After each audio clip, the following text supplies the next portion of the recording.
जब तक 5 और 7 क्लियर नहीं कर लेते तब तक ये XX जो लिख के आ रहा है पास में कन्वर्ट नहीं होगा। मेरा नाम है लक्ष्मण कुमार वर्मा। बच्चे स्वागत करता हूं आपका हमारे चैनल वर्मा अकेडमी में। बच्चों आज बड़े इंपॉर्टेंट जरूरी ध्यान से देखिएगा। आज मैं बात करने वाला हूं NAS एडमिशन बच्चे ओपन है। अगर अक्टूबर में एडमिशन लेना चाहते हो तब भी एडमिशन ओपन है। बच्चे अप्रैल का एडमिशन क्लोज हो गया है, अक्टूबर का एडमिशन ओपन है, ले सकते हो एडमिशन। एंड बच्चे ऑन डिमांड का भी एडमिशन ओपन हो चुका है। अगर आपका SYC, SYCP, SYCT आया था पिछले NAS के एग्जाम के अंदर पिछले सेशन में तो टेंशन लेने वाली बात नहीं है, ये वीडियो आपके लिए है। अगर बच्चे आप यूपी बोर्ड से हो, बिहार बोर्ड से हो, झारखंड बोर्ड से हो या फिर CBSE बोर्ड से हो और अगर आपका कंपार्टमेंट आया था तो बच्चे this video is for you. आपको पूरा डिटेल में बताऊंगा कि NAS में ऑन डिमांड का मतलब क्या है, ये SYCP, SYCT क्या है, कैसे अपनी प्रॉब्लम को सॉल्व कर सकते हो, कैसे TOC अप्लाई कर सकते हो, क्या TOC खुद ले सकते हैं, TOC के लिए क्या क्या डॉक्यूमेंट रिक्वायर रहेगा, A to Z सब कुछ बताऊंगा। ध्यान से देखिएगा, ठीक है ना, ध्यान से देखना, ठीक है भाई। तो सबसे पहले बात करते हैं बच्चे, NAS एडमिशन ओपन हो गया है। हाँ भाई ओपन है, आप एडमिशन ले सकते हो। नंबर डिस्क्रिप्शन बॉक्स में दिया है, कॉन्टैक्ट कर लेना, कॉल करना। 100% पास भी करा दूंगा, गाइड भी कर दूंगा, समझा भी दूंगा। और मैं बच्चे रिस्पॉन्सिबिलिटी लेता हूँ एज अ बड़ा भाई, एज अ आपका टीचर, आपका सर, आपका गार्जियन बोल दो, लेकिन आपको मैं पास कराऊंगा, लेकिन कॉन्टैक्ट करना पड़ेगा, ठीक है। अब भाई ऑन डिमांड की बात क्या है भाई ऑन डिमांड? तो बच्चे ऑन डिमांड एक तरीका है। पहले भाई NAS तो ओपन बोर्ड है, क्या है? ओपन बोर्ड है। ये क्या है? एक तरीका है, अ वे ऑफ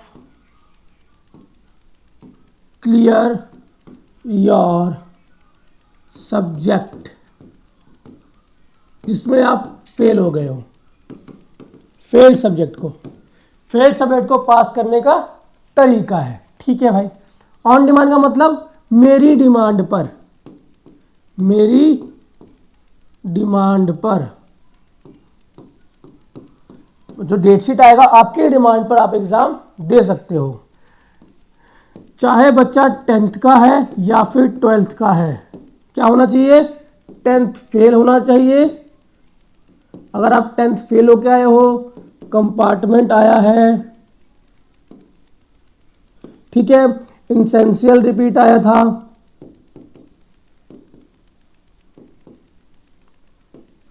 अगर ऐसा कुछ आया था बच्चे, अगर 10th फेल हो, कंपार्टमेंट आया था, इसेंशियल रिपीट आया था, चाहे आप 12th क्लास के अंदर ये सेम कहानी थी और कंपार्टमेंट लिख के आया था, तो बच्चे फिर ऑन डिमांड आपके लिए, तो फिर ऑन डिमांड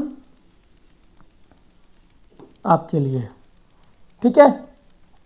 चलिए भाई, अभी ऑन डिमांड के बच्चे बहुत सारे टेक्निकल वर्ड आता है। क्या होता है टेक्निकल वर्ड, ठीक है ना, समझते हैं। ऑन डिमांड समझ लिया हमने क्या होता है ऑन डिमांड। NAS के अंदर बच्चे सिंपल कंपार्टमेंट का जो एग्जाम होता है कराया जाता है। साल में बच्चे लगभग 8 महीने आपका एग्जाम होता है, ये 8 या 6 महीने बोल सकते हो। पहला आपका जैन में होता है, जो इस बारी जनवरी में ओपन हो चुका है, जनवरी, फैब, मार्च, फिर अप्रैल, मई नहीं होता, जून में होता है, जुलाई, अगस्त, सितंबर में होता है, फिर अक्टूबर, नवंबर में फिक्स एग्जाम होते हैं, ठीक है। अप्रैल और मई है ना, अप्रैल, मई और अक्टूबर, नवंबर और दिसंबर तो ब्लैंक रहता है, ठीक है। ये चार महीनों में एग्ज़ाम होता है। एकेडमिक वाला अकैड होता है, ये ऑन डिमांड होता है, OD बोल दो, और ये बच्चे रिजल्ट का वेट करो आप इसमें के अंदर, जो भी रिजल्ट का आप वेट कर रहे हो, तो ये पूरी कहानी रहती है, ठीक है। ऑन डिमांड में अब एडमिशन लेने के लिए क्या क्या डॉक्यूमेंट रिक्वायर रहता है, तो बच्चे सिंपल आपका आधार कार्ड, मैं बिल्कुल बच्चे बेसिक से बता रहा हूँ, किसको किसी को बिल्कुल नहीं पता है तो वीडियो देखने के बाद पता चल जाएगा उसको। आधार कार्ड, आपका फोटो के नीचे अगर आपका डेट ऑफ बर्थ लिखा हो तो और अच्छी बात है, ठीक है ना। आधार कार्ड, फोटो, सिग्नेचर,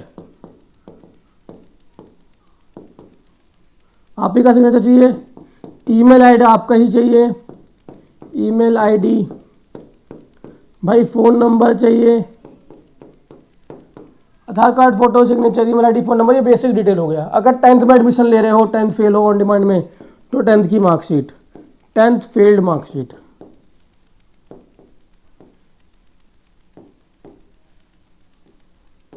ठीक, 10th फेल मार्कशीट, अगर 10th की कहानी है तो। अगर आप 12th में एडमिशन लोगे तो फिर 12th की मार्कशीट दो, 12th फेल मार्कशीट, ठीक है ना। मार्कशीट को मैंने MS लिख दिया। ये पूरा है डॉक्यूमेंट रिक्वायर्ड, ठीक है। अब TOC अप्लाई कैसे करते हैं सर? सर मैं 2 में पास हूँ, 3 में पास हूँ, हाँ, तो सर मैं NIOS में TOC अप्लाई करने के साथ आना चाहता हूँ। अगर आप TOC अप्लाई करना चाहते हो,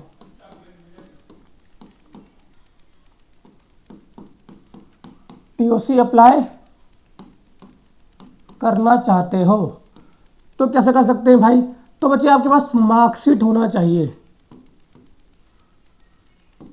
ठीक है ना, मार्कशीट होना चाहिए हार्ड कॉपी में। ये नोट करना भाई, हार्ड कॉपी वाली चाहिए। NIOS को भेजनी होती है, हेडक्वार्टर भेजना होता है, ठीक, हेडक्वार्टर भेजना होता है, ठीक है। और क्या भाई, मार्कशीट हो गया। अब क्या हो गया? तो बच्चे अब क्या चाहिए? TOC अप्लाई करने के लिए मार्कशीट चाहिए, हाँ। और बच्चे 5 सब्जेक्ट होंगे ना आपके पास मार्कशीट के अंदर, 1 2 3 4 5, ठीक है। एटलीस्ट आप TOC से पूरे 2 सब्जेक्ट के ले सकते हो, मैक्सिमम 2 सब्जेक्ट के TOC ले सकते हो, ठीक है ना। 2 से ज़्यादा नहीं ले सकते, ठीक है ना, तो 2 का ले सकते हो। और अप्लाई करने के लिए क्या करना होता है आपको हार्ड कॉपी मार्कशीट जो होती है, हार्ड कॉपी मार्कशीट जो होती है वो NIOS के हेडक्वार्टर में भेजना होता है। बाकी का जो प्रोसेस है बच्चे वो मैं आपके लिए करूँगा। तो करना क्या पड़ेगा आपको? नंबर डिस्क्रिप्शन बॉक्स में दिया होगा, कांटेक्ट कर लेना, कॉल कर लेना। जनवरी में एग्ज़ाम होगा और रिजल्ट बच्चे जो आता है 30 to 45 डेज में आ जाता है। जैसे कि आपके 3 दिसंबर को पेपर खत्म हुआ था एंड बच्चे आपका रिजल्ट 6 से 7 तारीख को आता है। मतलब जनवरी के 2nd वीक तक आपका रिजल्ट आ जाएगा, 1st वीक तक ही आ जाएगा रिजल्ट आपका। अक्टूबर वालों की बात कर रहा हूँ मैं, ठीक है, जिसका अक्टूबर में जिन्होंने एग्ज़ाम दिया है। तो मतलब मैं बता रहा हूँ आपको, आपका जो रिजल्ट है ऑन डिमांड का जो रिजल्ट आएगा बच्चे आपका, वो आपके बच्चे 30 to 45 डेज में आपका रिजल्ट आ जाएगा। एंड बच्चे मैक्स टू मैक्स बता रहा हूँ, बहुत ज़्यादा लेट होता है तो 50 दिन के अंदर आपके पास हार्ड कॉपी मार्कशीट आपके घर पे हो जाएगी, ठीक है। तो ये पूरा बच्चे ऑन डिमांड का डिटेल था। अब आएगा फीस। सर फीस क्या रहती है? तो भाई फीस बच्चे डिपेंड करता है कि आप कौन से क्लास में हो और आप मेल हो कि फीमेल हो, और आपकी कैटेगरी क्या है, जनरल हो, OBC हो, SC ST हो, और क्या इस पर डिपेंड करता है। और डिपेंड करता है बच्चे सब्जेक्ट कितने ले रहे हो, 5 ले रहे हो, 6 ले रहे हो, 7 ले रहे हो, उस पर भी डिपेंड करता है। ये सब फैक्टर्स है जो कि आपका फीस डिसाइड करता है ऑन डिमांड के अंदर भी, ठीक है ना। वैसे एकेडमी भी डिसाइड करता है। अगर मैं आपको बेसिक बता दूं, ठीक है ना,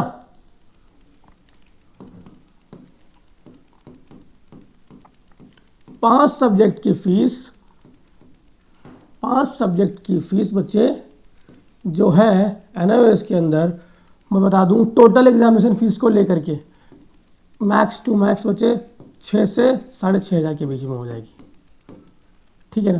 ये भी बच्चे बहुत ज़्यादा मैं बता रहा हूँ, ठीक है, लेकिन आप इतना लेके चलो कि इतनी फीस आपकी रहने वाली है, ठीक है ना। अगर आप 12th में हो तब भी, 10th में हो तब भी, और 12th में हो तब भी, ठीक है ना। इसके ऊपर बच्चे फिर आपको बुक्स लेना हो, आपको क्लासेस ज्वाइन करना हो आपको, ठीक है ना, क्योंकि पूरे साल में तो आप बुक्स बाय कर रहे होंगे। बोलेंगे सर खर्चा कितना आता है? बहुत सारे स्टूडेंट बोलते हैं सर कितना खर्चा आएगा एडमिशन लेने में? तो खर्चा बच्चे वो आप पे डिपेंड करता है। आप सेल्फ स्टडी करते हो तो कम खर्चा लगेगा, आप ट्यूशन ज्वाइन करोगे, टीचर के पास जाओगे पढ़ने के लिए तो ज़्यादा फीस लग सकती है आपकी। लेकिन it's all depends on you, ठीक है। लेकिन बच्चे मैं एक बात बताना चाहूँगा, अगर आपका कंपार्टमेंट आया था चाहे CBSE में, चाहे NIOS में, चाहे बोस बोर्ड के अंदर या किसी बोर्ड में भी, तो आपको क्या करना चाहिए? आपको ऑन डिमांड एग्जाम देना चाहिए। अगर SYC, SYCP, SYCT आ रहा है तो इस प्रॉब्लम को सॉल्व करना चाहिए। अगर ये इसका मतलब नहीं पता है तो SYC का मतलब सब्जेक्ट में फेल हो, SYCP का मतलब प्रैक्टिकल में फेल हो, SYCT का मतलब आप थ्योरी में फेल हो। जब तक पांचों सब्जेक्ट क्लियर नहीं कर लेते तब तक ये एक्स एक्स जो लिख के आ रहा है पास में कन्वर्ट नहीं होगा। ठीक है, पास में कन्वर्ट नहीं होगा। आई होप आपको बात समझ में आ रही है। बच्चे आपकी प्रॉब्लम का सॉल्यूशन सिर्फ आप निकाल सकते हो। फोन उठाओ और डिस्क्रिप्शन बॉक्स में नंबर दिया है, कांटेक्ट करके कॉल कर लेना। 100% बच्चे श्योरिटी दे रहा हूँ पास करा दूंगा, लेकिन आपको थोड़ा ट्रस्ट दिखाना पड़ेगा, थोड़ा विश्वास दिखाना पड़ेगा। And you have to pick your phone और नंबर देखो, कॉल करो, कांटेक्ट करो। ठीक है, बाकी बच्चे वीडियो में इतना ही था। वीडियो में कुछ भी अच्छा लगा हो वीडियो को लाइक करना, चैनल को सब्सक्राइब करना। मिलता हूँ नेक्स्ट वीडियो में, तब तक के लिए बच्चे जय हिंद बच्चे।